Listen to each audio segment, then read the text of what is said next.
Okay, so we'll record this, and that way you've got it at home as well. So I'll start the lab. I'll get it kind of set up. We'll talk through it a little bit, but I'll get it set up. Then we're going to take a couple notes, okay, over what is chromatography? What are we doing today? Why is this going to work, okay? Or what's it going to do? You guys, as we're kind of getting ready for that, you'll be jotting some notes. You should open that lab report template that's in Canvas, okay? You're going to be using that template today and next class during the labs. I know some of you guys have not ever written a lab report, okay? And I know some of you guys are definitely going to college. I've got to have you guys able to write a lab report that makes sense, okay? So I've got a template for it. We'll run you guys through it. You guys will be adding to it and whatnot, okay? If you guys are just joining Zoom, make sure you guys stay muted because I am recording this. So if you have questions, I'll let you know when I'm done recording, and then if you have questions, we'll go through that. So you guys are gonna work through the lab report. Today's gonna be a long day because I'm gonna help you get through that lab report. We're gonna go through that thing step by step. What do you want to put here? Why are we putting that, et cetera, et cetera, et cetera, okay? This is the type of stuff that, again, maybe you had a lab report in some class years ago, but you might not have since. And so we gotta make sure you guys are good with that. We'll work on the chromatographs. We'll kind of look at what happened, and we'll talk about that. You guys will submit that lab report, your version of it, at the end of the class, okay, for 10 points. That's how you're getting the grade. What we worked on last time kind of goes along with that. We talked about the pigments and the different colors and whatnot. Hopefully we'll see a few different pigments come out of these things, okay? So I'm gonna set it up. I'm gonna kind of walk you through what I'm gonna do though. Okay, so I have two Erlenmeyer flasks, all right? These are not beakers, these are Erlenmeyer flasks because they've got this nice little kind of triangle shape. All right, I've got one that's very purpley, kind of shows up really, really dark there. And then one that's a nice, like lawn clipping green, okay? This is collard greens, and this is red cabbage juice, all right? We're also gonna be using this next lab because it does some neat stuff. So what we're gonna do is get a couple pieces of filter paper, okay? It's a type of paper that it's almost like coffee filters, all right? But it's kind of straight and it's a little easier to use for this. So what I'm gonna do, I'm gonna set them up so that they'll hang down into a beaker. Okay, so if you guys are watching this, kind of keep this stuff in mind. Keep kind of what we're doing in mind because we're gonna write down the procedure, all right? But I'll help you with that. I'm just gonna put a little piece of tape on it and attach it to a pencil. And I want it into this beaker down toward the bottom, but not touching the bottom. And the trick is going to be getting both of these the same length.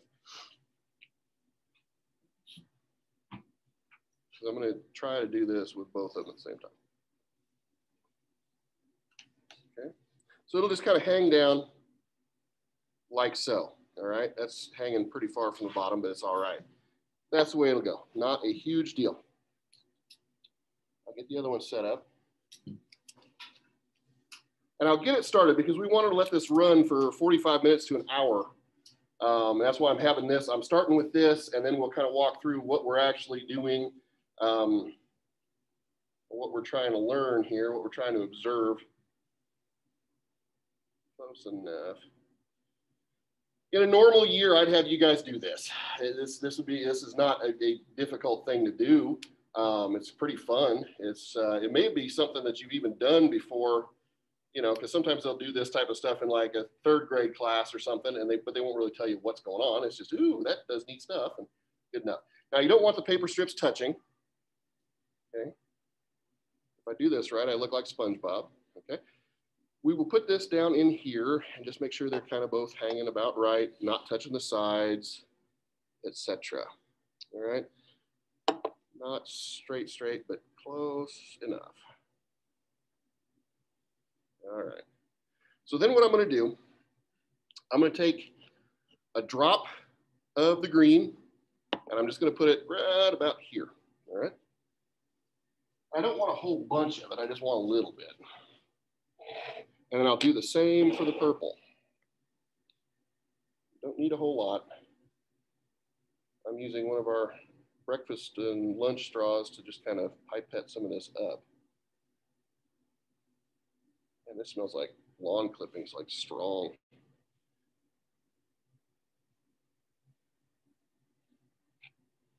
Okay, like so, just a drop, don't need a whole lot. Torque that one back. Switch out for the red cabbage.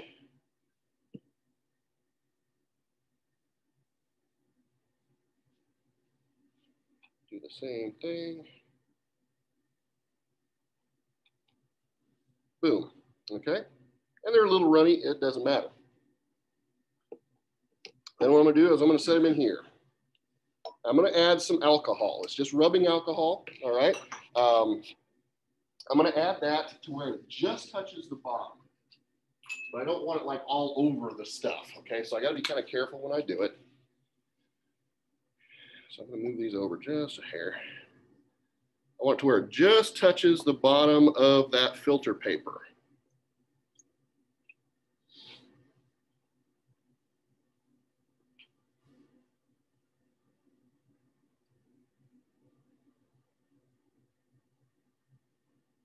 Good thing about setting this up once this morning is I'll be able to run it with pretty much the same setup all day. I'll just have to switch out filter paper. Okay, come on. Awesome.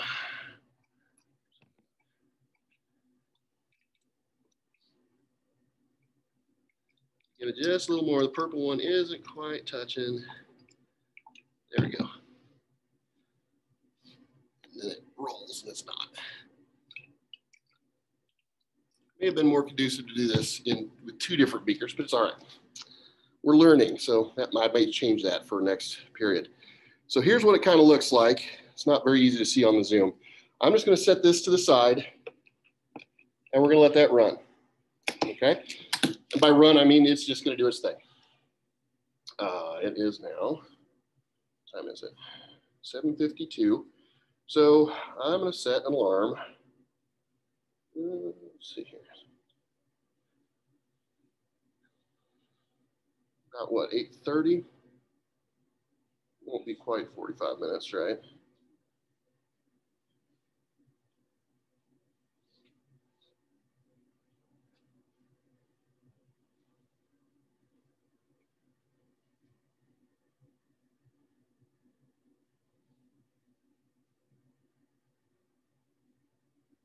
About 37, 8:37. We'll let it go for about 45 minutes and kind of see what it's doing. And it should be pretty well developed by then. You can let it go a little longer if it's not quite there, and that's all right. All right? And I'm gonna clean up some spills. If I had you guys doing this under chemistry conditions, right, you'd be wearing goggles and whatnot and protective gear. But I'm a professional, all right, so I do my own stunts, it's okay. So let's talk about chromatography. What is it? Why? I mean, we're using this term and you guys are like, okay, what are we doing? This is chromatography, but what does that mean? All right, so I'm gonna move this over so you guys can kind of see it. Chromatography, if we break the word down, I always like breaking words. We have chroma. Now what is chroma? Do you guys know? What can you think of? You think of like chromosomes, and that's a good thought. It's not really going with this though. Although it may be, there might be some basis, I'm not 100% sure. Chroma, or chromato, right, is color.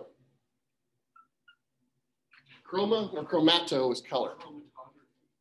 So graphy, right, or ography, right, what does that mean? What do we do if we graph something? Well, more like to like draw, to show, to write, to draw or to write. So what are we doing? We're using the color and we're going to kind of see what it does. We're going to see what's in it, okay? So to graph something, yeah, we're going to try to figure out, is it just one color in there or are there more, all right? And it'll make sense when you guys see it once it runs, okay? So chromatography, we pull the colors out. If I have different pigments, they'll come out of solution at different times, okay? So what this is, and I've got kind of, my notes are just kind of all over the place, it's all right. So what we did was we put a strip in and we put a dot of color right there, okay? Then we put it in the beaker, right? And we have the alcohol right about here.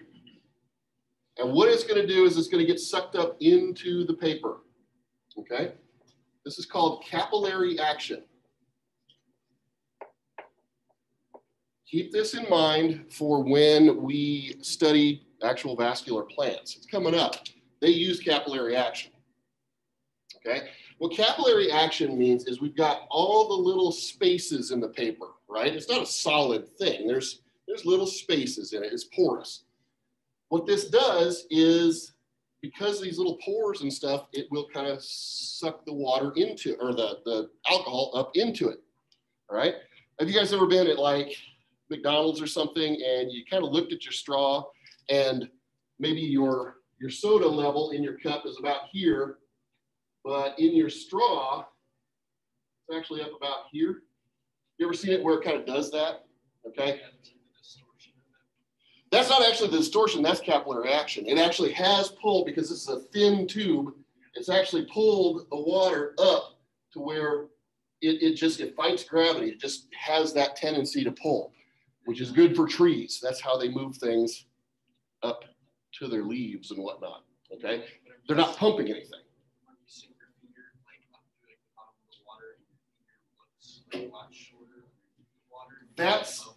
That goes back to like electromagnetic spectrum, talking about waves and stuff. That's a refraction. It comes in at a certain speed and angle, and the water slows it.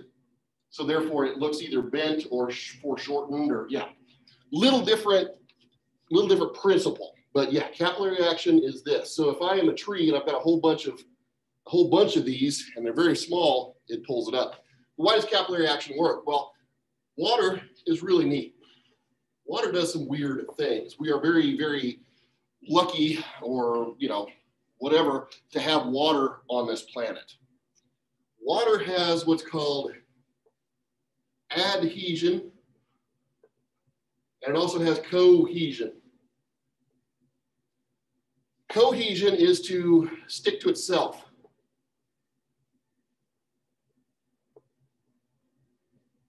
Adhesion, it adds to other stuff. It sticks to other things as well. Just do other things, like a straw.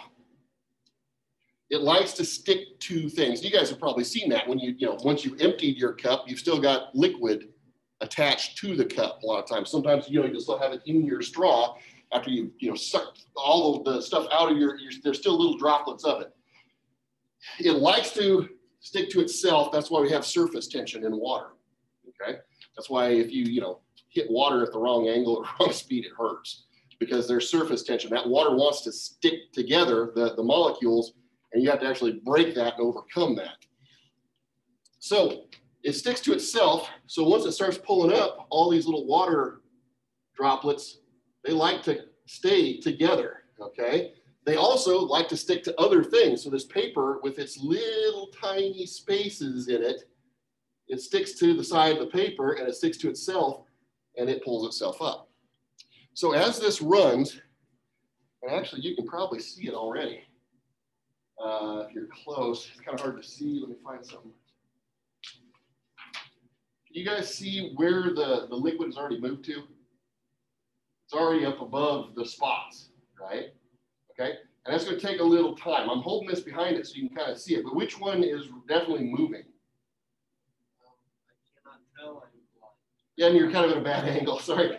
The purple one is definitely, it's moving along, okay? What that's doing, the alcohol is dissolving the pigments. It's not dissolving them, but it's putting them into solution and pulling them along. Now, if I'm a big pigment, if I'm a big heavy molecule, am I going to move very far or not so much? Not so much.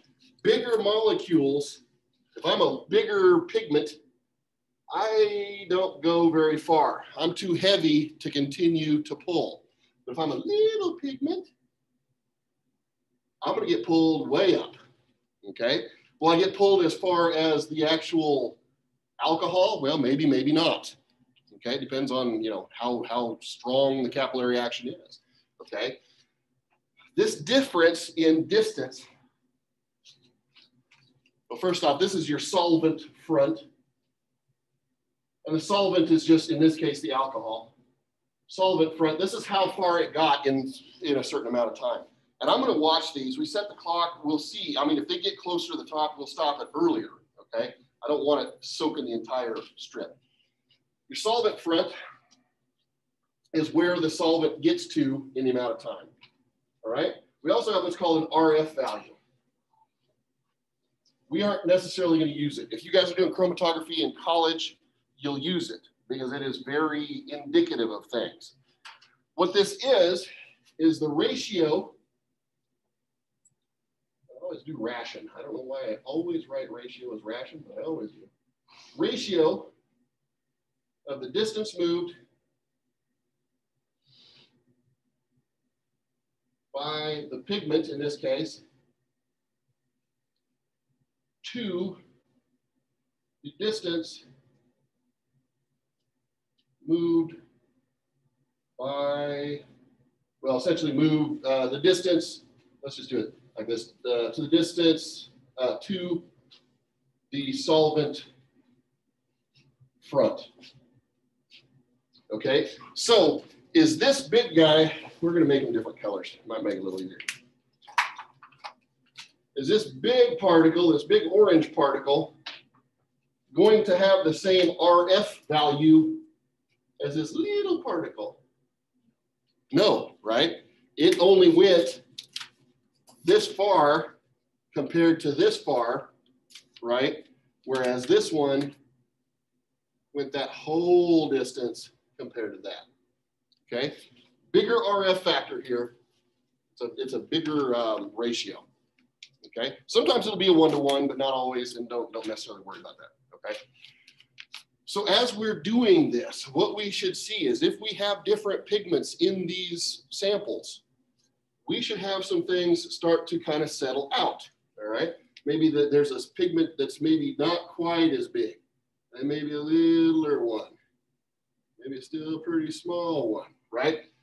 They're not gonna be all the same color. I made these all the same color, don't think about that. They'll probably be different colors because we talked about the different pigments in plants last time, right? The 4 main families. Okay, so that's what we're looking at today. Make sure I got everything down. Yes, good. Okay. So quick notes, not a lot there. I know it's like, but there's not a lot there and it's okay.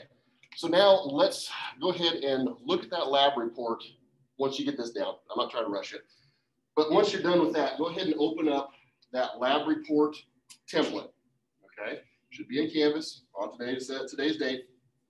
Go ahead and open that up and let's look at it and let's walk you through it. And different teachers, different professors might have them set up just a little differently, but I'm trying to give you just a pretty broad, pretty basic one that pretty much everybody will have, okay? And I'm still gonna continue to record this because I do wanna kind of walk you guys through it for those of you who might be watching this a little later. I'm gonna go ahead and move that down so I can see what I'm looking at here.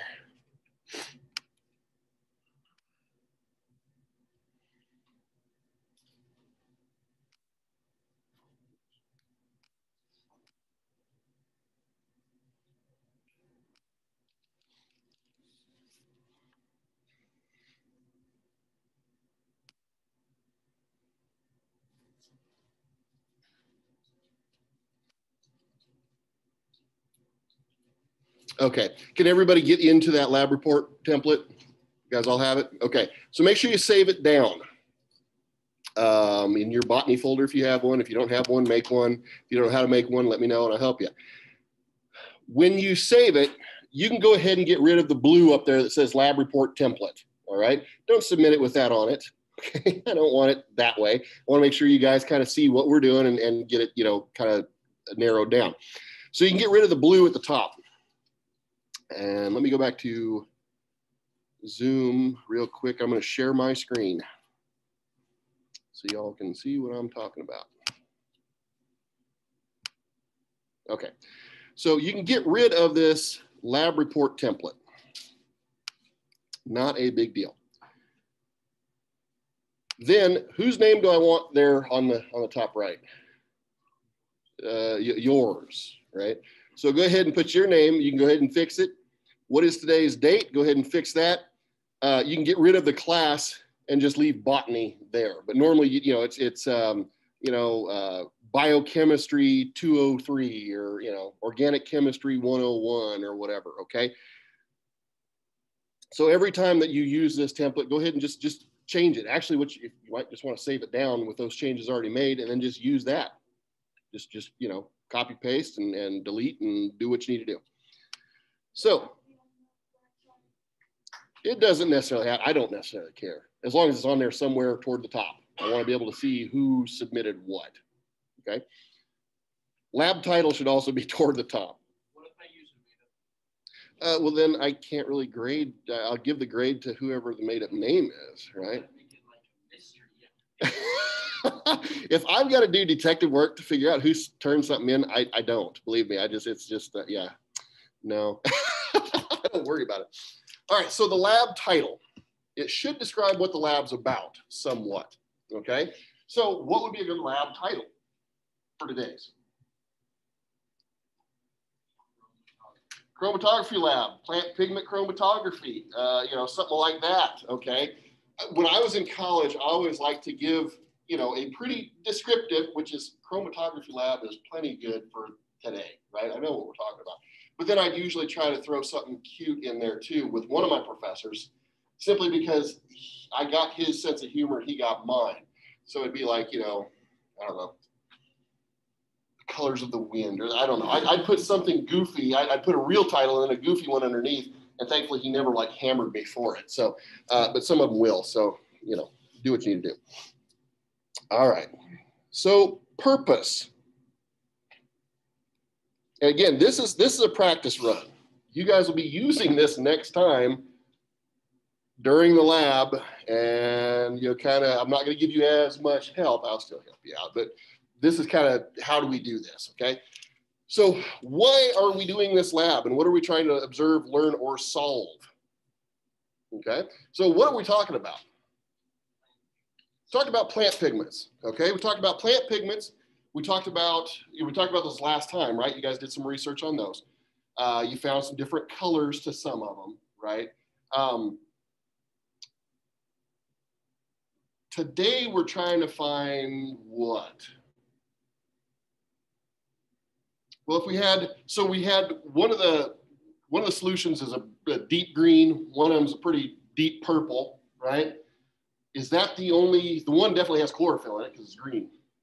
But which type of chlorophyll? Remember, there's two main ones that will come in contact with plants. There's 5, right? There's 2 main ones. The purple one, what's in that? Right?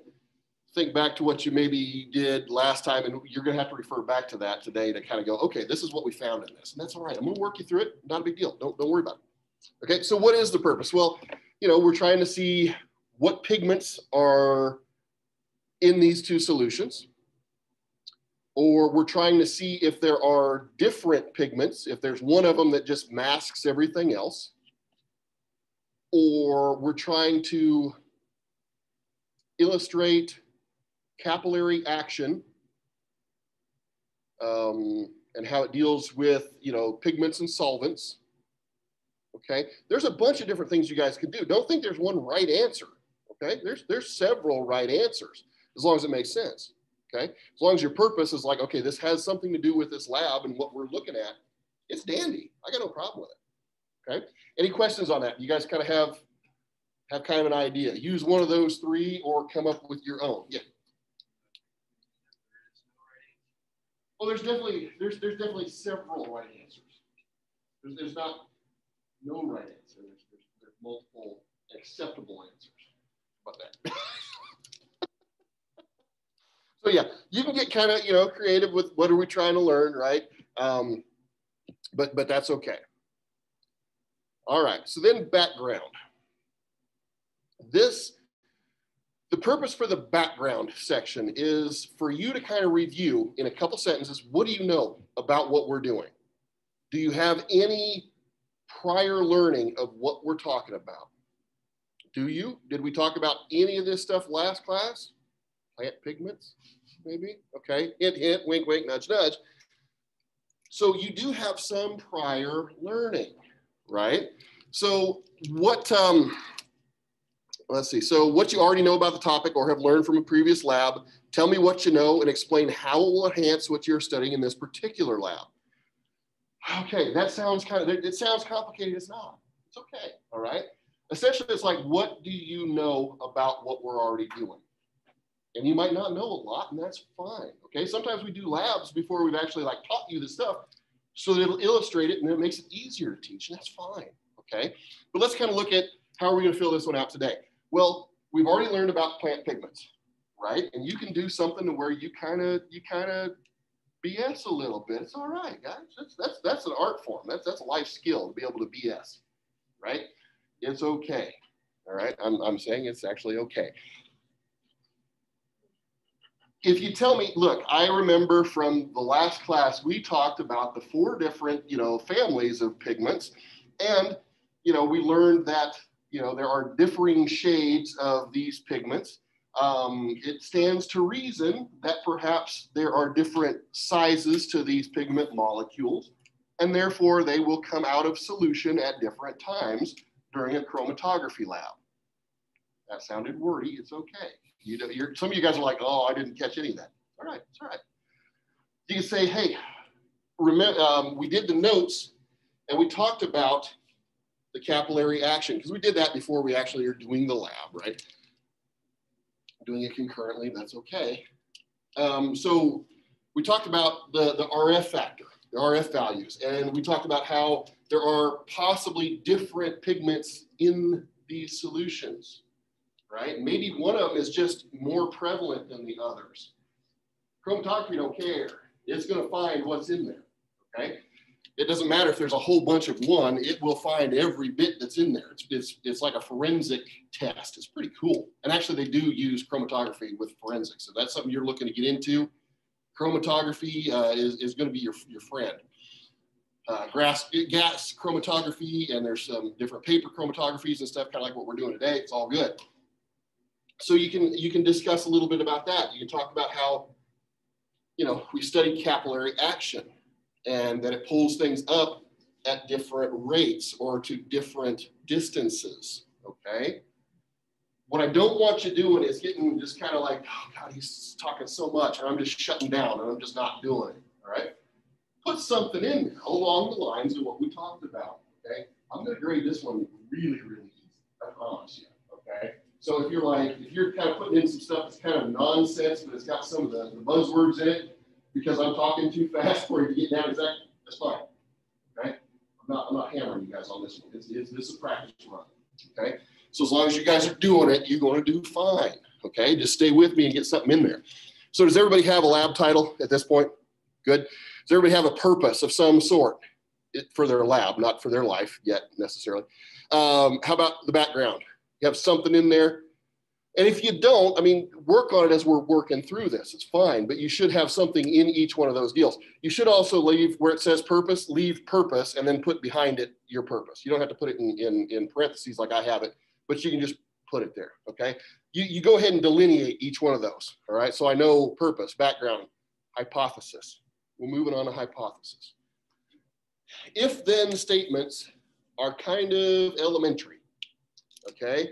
If you look up Wikipedia, what is a hypothesis? It's an if-then statement, right?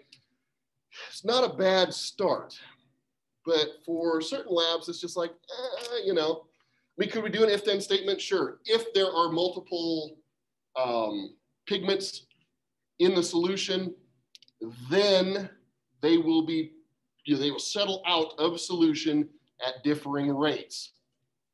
Hence the RF value. Okay, that's fine. You want to use that as your hypothesis? It's all you. If there are multiple pigments in our solution, then they will settle out at different rates. That's fine. okay? You can get a little deeper. You can get away from the if then. You can be like, I hypothesize there are more, there is, the reason this one looks green is because there is more chlorophyll in it than any of the other pigments, okay? You have a hypothesis that maybe there's nothing in here other than, what were your purple ones? You remember? You might have to go back and look at that. Leave a little space or something, highlight it or something and say, I better go back and refer to this. It's okay. You don't have to write this thing out step by step. I'm doing it that way today, just to kind of get you used to it, okay? But as you guys are working on a lab, a lot of times what you do is you set up the lab, you let it do its thing, and you kind of start putting together a skeletal lab report. All the stuff that you know, throw it in, do it, okay? So there's different ways to approach the hypothesis. Does everybody have one in there? Go ahead and get one down, okay? And it can be word for word what I just said, or it can be something else, okay? I hypothesize that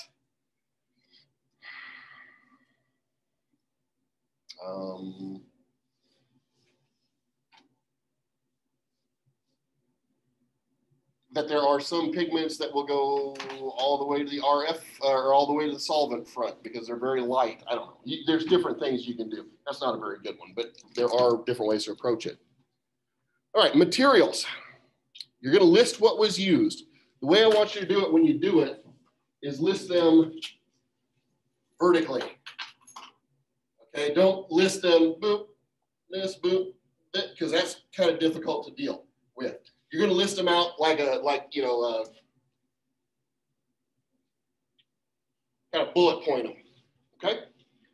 So let's talk about our materials. What did we have? We had the tape. We had some just clear tape, some Scotch tape, right? We had a pencil. What's that last thing called? Okay, so that is a beaker. The kind of straight ones are beakers. This is, let me make sure, let me check this is a 400 milliliter beaker. You can do it with different sizes, but that's what we're using. 400 ml beaker.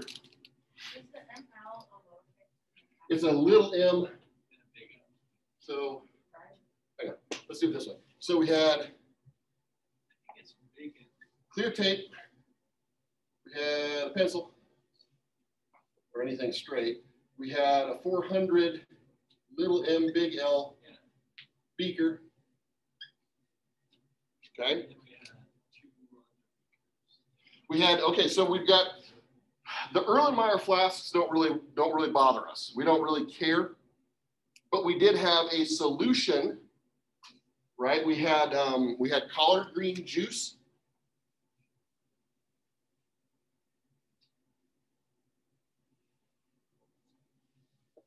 We had red cabbage juice. Okay. What else do we have? What else do you see there that we haven't listed? Oh, isopropyl. We have the isopropyl rubbing alcohol.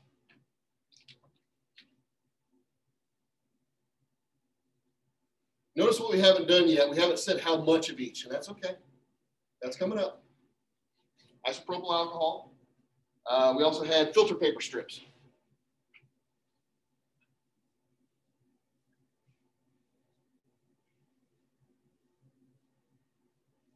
And you do ×2, or you can do 2 in the front or something, okay? But make sure you say how many we have. We also have the straw. Right. We had my little picking it up with straw, right? Good. Yeah. Okay. We also had 2 tapes. That could actually go later, but it's or yeah, you could do ×2 pieces. I'm just going to put a small straw. You can do it with like a toothpick, or you can do it with a lot of different stuff. That's what we're using. That's fine. What we want to do is we want to give somebody a list. We want to give them a recipe. Okay, so if they want to do this again, they can do it again, right?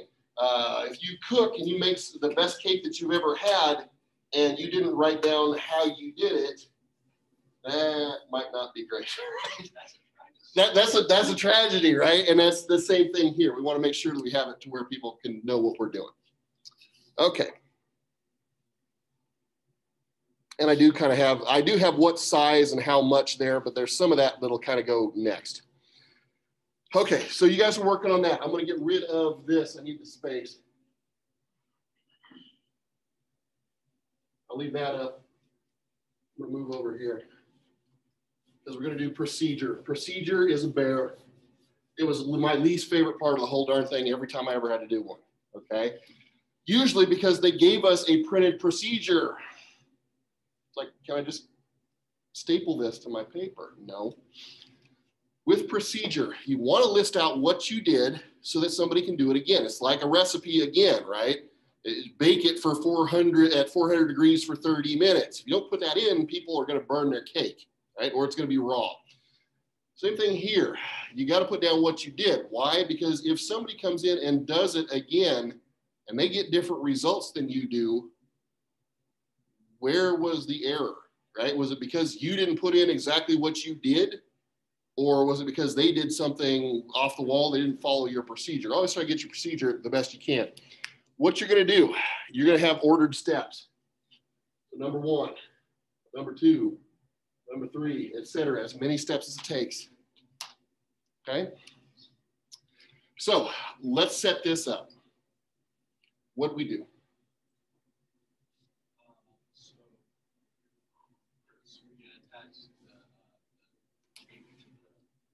Did the tape to the pencil, right? Which is actually fine. You could probably go with that. You might want to go. I'm going to start with one. I did something that you guys didn't do.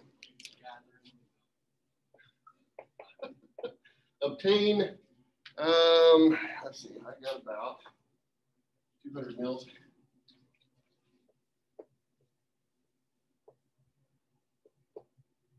Of fresh. In this case, we did colored green juice.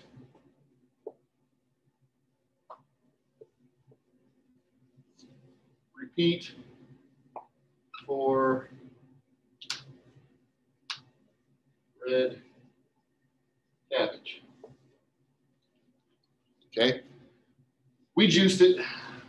My TAs juiced it for me. It was cool. Yeah, you heard it right. Give it his first try there. So there you go. That was kind of what we did first. Then 2.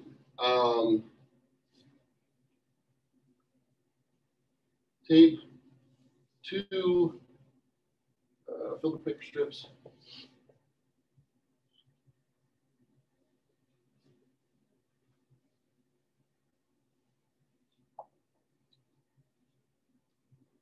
By side, but not touching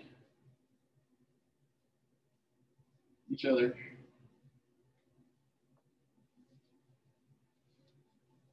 To a pencil. So they will hang down.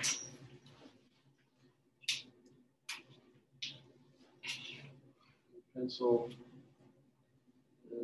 is horizontal. Something like that. That seems really wordy, right? But the thing is, if I just say tape 2 strips to a pencil, people aren't going to know what I'm talking about, right? They might just tape them along the pencil. They might tape them over the pencil. Who knows, right?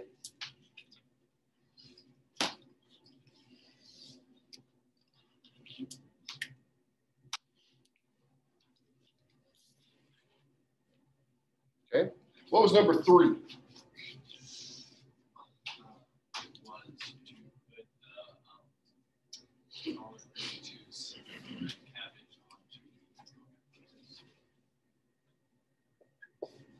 using small straw, right? Because we want to make sure that we kind of reference some of this stuff back, right? It's like, why do we have it if we're not going to talk about it? Using small straw.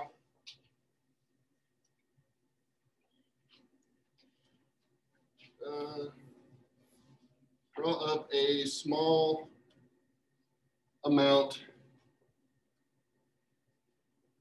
of powdered green juice. Okay. Hoping you guys can see that at home. I think I probably kind of messed that up there a little bit.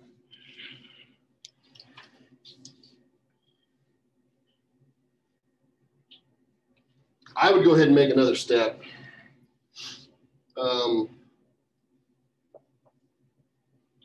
Place 1 drop of juice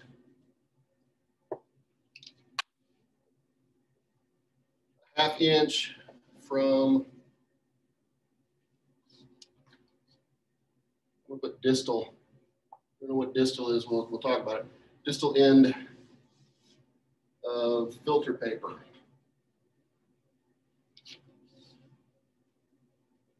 Distal means distanced. It's away from the tape in this case. Okay? My handwriting's getting crappy because it's down low. Place 1 drop of juice about ½ inch from the distal end of filter paper. Okay? I'm gonna roll this over here because I'm gonna use this other one. So if you guys are sitting right here, it's gonna kind of, it's not gonna be the best, but I'm gonna continue. That way we still got that up there, and I'm gonna come over here. So number 5, I'd say repeat. I just made that a part of. Yeah, that's probably okay. Repeat steps 3 and 4 for cabbage juice, which is fine. Yeah, that's you can do it. You can do it a couple different ways. It's all right. Some of you guys will have more steps than others. It's okay. It's just how you break it down. It's all right. Just as long as it's repeatable. As long as somebody else can look at it and do it. Okay. 6. Filled container with isopropyl. I'm going to say instead, that'll be number 7. Place pencil with strips. Let's do it this way. Place pencil horizontally across 400 ml beaker.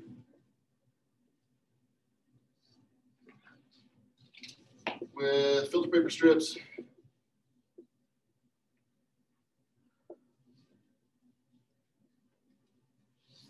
hanging into beaker, not touching sides.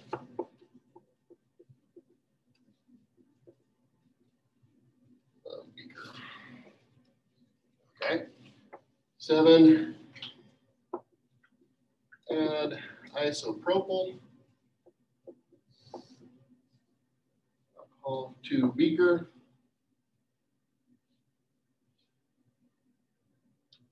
Until I would say just the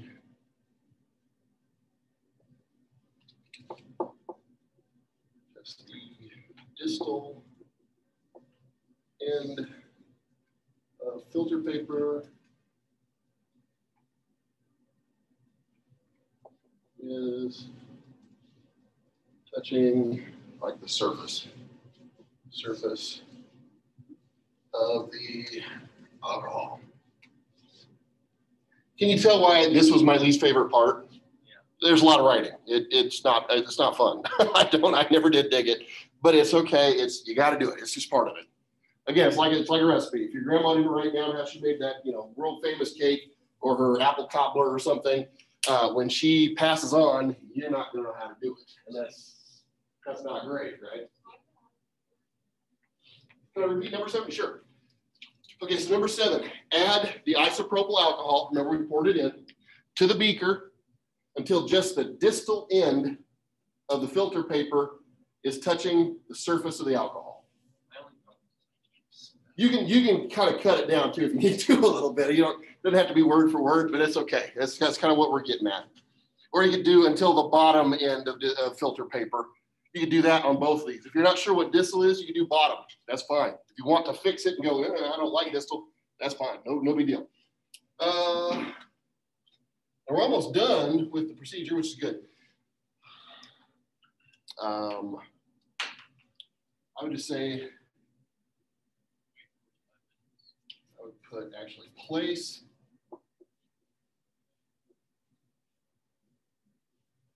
beaker with solution and filter paper. Man, I'm really getting, it's hard for me to write at weird angles. Filter paper in a quiet spot. By quiet, I just mean we're not disturbing it. You don't want to bump it. You don't want to screw it up. A quiet area or spot for 45 minutes.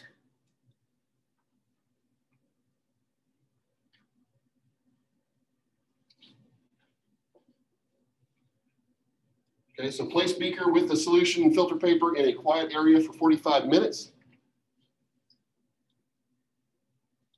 Number 9, I'm just going to say observe. I'm going to do like observe distances traveled by pigments. We could do observe or measure or whatever. We're not going to measure them. I'm not this is not that complicated of a lab, so it's okay.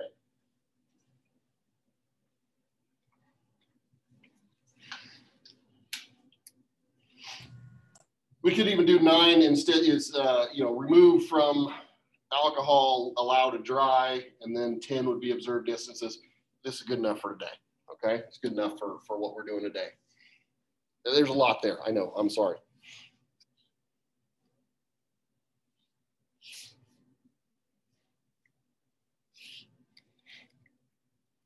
Okay, so you guys are still kind of working on that. And if you're at a weird angle and you need to kind of come over for a little bit to see what you got, that's fine. Or you could jump on the Zoom and see it, although it is reflecting pretty bad. And I'm standing right in the way of it right now. Sorry, I need to kind of come down the page a little bit so I see what else we've got going on. Now I got out of the way.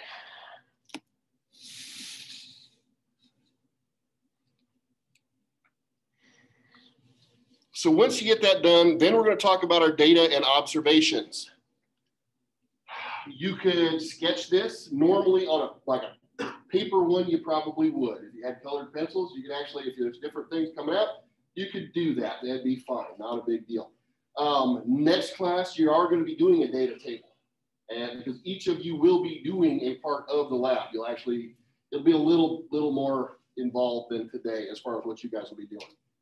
So that'll be cool, hopefully. Hopefully you guys kind of enjoy that. So you'll be putting that together as a group and then discussing it and writing your observations. We haven't gotten to the data and observations yet. We're like 5 minutes out. We're almost there.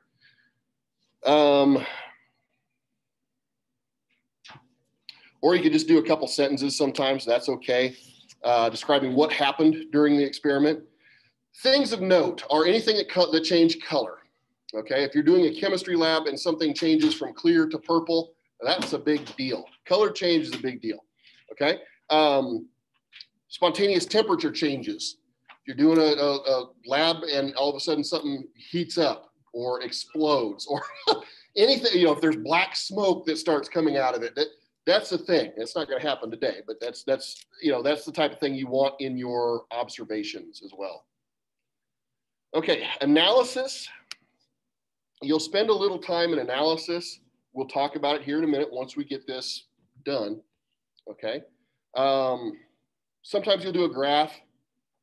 You also want to do sources of error, okay? You won't have much on this one, all right? There's just really not. Unless you were to do this lab, let's say you guys all came back second period, I had you each do it yourselves, and all of a sudden your beaker explodes, okay?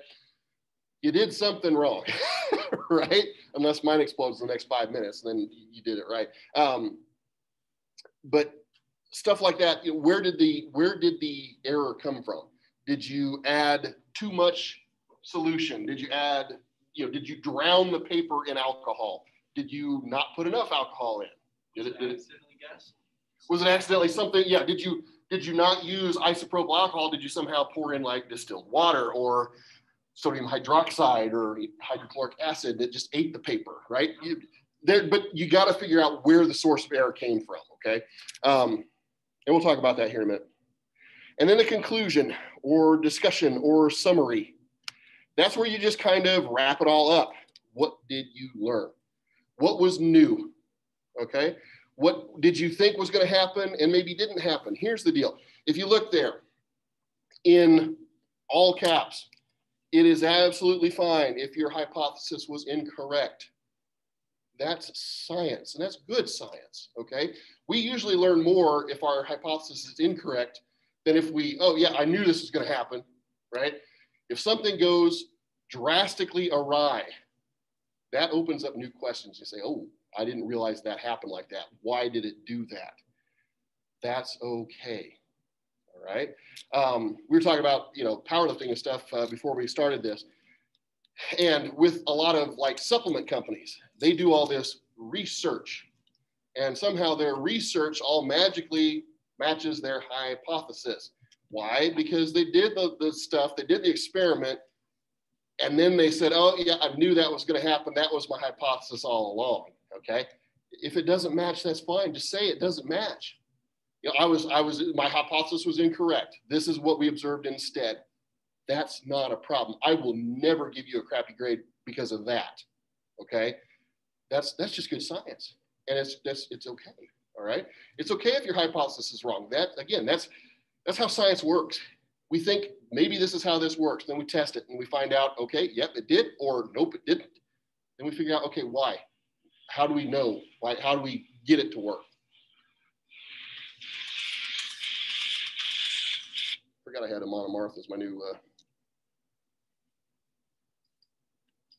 timer. Okay, so what I'm going to do, I'm going to pull these out. Carefully. And we're going to let them dry. But I'm going to walk them around to you, okay? Observe them. You don't have to jot this down just yet, because we're going to talk about it. But what do you see versus what we started with? We had one green dot and one purple dot. Is that all we still got left? Okay. See how it traveled? The green is probably heavier than anything that's in the purple one, right? They would have flowed at the same rate, but one of them, filtered out. What do you see with the green one? Is it still just all green? No, there's a little bit of yellow. No, there's yellow above it and below it. Okay, we're talking about that. The purple one, is that all you see is still purple? I see a little bit of blue up there at the solvent front.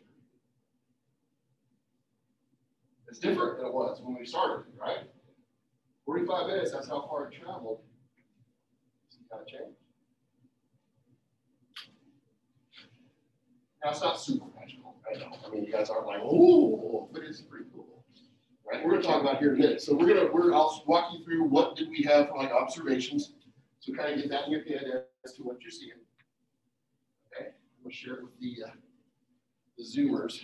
Except I think I was sharing my screen, which means they probably didn't get any of those notes. Didn't think about that. I'm going to unshare, and then I'll rotate it so you guys can see the notes. My bad. Let me grab a white piece of paper to put behind this so you can see it a little bit better on the computer. It still kind of fades out, washes out a little bit. But this was just a green dot. This was just a purple dot all the way down about here, okay? And you can kind of tell, looks like there's a little bit of a blue line up above the purple. There's definitely some kind of yellowish, and then there's green, and then there's yellow again. There's the solvent front. You can see where it's kind of wet. So that solvent front's all the way up there. So we'll talk about that here in a second, okay? I'm just gonna set this aside and let it dry. Normally you take a pencil and you know, kind of sketch where the solvent front is. I'm going to do that in case you wanted to measure it. I'm not going to do it on the purple one because we can tell right where it was. Okay.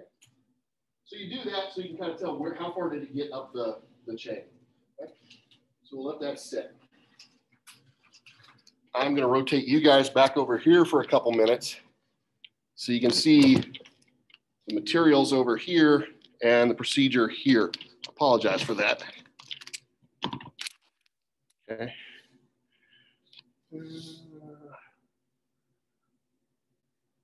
There you go. I'll leave that for a couple minutes and I'll roll you back over here so you can see the rest of the procedure. Let's go ahead and talk about data and observations. Okay. We just mentioned it a second ago. We weren't there yet. Now we're there. Okay. What are some observations you guys have? What happened? The filter paper with the green dot did not travel far at all. The green, okay, so there you go. There's several different things. Guys, there's no real right answers with this either. Okay. The green itself didn't travel much. You can see down, that's about where the dot was, just below the green. So it didn't travel so much. So what can we say about the dark green? It's a heavier thing, right? And we'll talk about what that one actually was. What do we know about the purple? It's light. It's light. It went all the way, that little stripe of blue, Almost all of it went all the way, and yeah, it didn't, I mean, it filtered out, some of it started filtering out just about halfway, but most of it went it. Almost all of it. pretty much the whole way, okay? We also observed that the green, that baby was green, right? There's some yellow and some other yellow. Are those the same particle? No. One of them is heavier because it did not go as far. The other one's a little lighter, a little farther. Okay, and we're going to try to determine what those were. Okay, so those are some different observations. Okay, they did split, which is good. Okay, we were able to show the graph, right, the colors, chromatography. It worked. Okay, which is good. So was your hypothesis correct? Depends on what you put as a hypothesis, right? But we pretty much, we were leading you to where they're probably all going to be about right? Did you see things come out at different rates? Yes, we did. Did we see things that traveled all the way to the solvent front? Yes, we did. Did we see that there are, like on that green one, that's green. I mean, you look at this solution and it's like, there's nothing else in here. But then we look at, like, see how green that is? We look at what came out of it, right? There's really not that much green to it. All right. So why does this appear so deeply green? Is there one of these pigments that maybe is more prevalent or, you know, reflects the light better, or, you know, what's the deal there? All right, I'm going to move this over because you can always freeze frame if you need to. I'm going to roll this back this direction so you can get the rest of the procedure. Would it be correct to assume that green pigments are significantly heavier than purple pigments? I would say so. All right, why? Because the green is at the bottom and all the purple and blue at the top. The purple traveled like twice as far as the green. Oh yeah, just like how we were talking yesterday. The green is like a low energy, like the visual light spectrum thing. Now blue is high. Blue is a higher end. I don't know that it has anything to do with the pigment size. I'm not sure, but that's something you can hypothesize. We'd have to figure out how to do an experiment to. Yeah, to investigate that. But that's interesting. I had never thought about that. If I'd have put these both in the same drop, what would we have seen? We would have seen purple, blue, and then green, yellow. I think so. I think we would have seen all of these colors in the same order, just merged. But isn't that like just basically the visual light spectrum from one to Kind of, it does kind of line up that way, although a lot of times yellow is on the other side of the green and the blue is usually closer to the green than the purple. So it's not a one-for-one thing, but it's still pretty interesting. So like, what are your conclusions? Was your hypothesis correct? Sure, probably. Is paper chromatography a good way to separate the different pigments in a solution of plant pigments? It worked pretty good in 45 minutes, right? We can definitely see things have spread out. Okay. Very good. Very good. I think that's where I'm going to end the Zoom. So finish up on your, I need to go back to my actual screen so I can see what I'm talking about here. So finish up your conclusions and whatnot, and that's fine. Again, there at the very bottom, make sure you convince me that you know what you learned. It's okay to BS, that's not a problem, but make sure that if I say, hey, can you tell me why this happened? Make sure you know why it happened, okay? But that's where I'm gonna stop the recording. And those of you who are still on the Zoom, if you have any questions, give me just a second. You can ask me some questions if you need.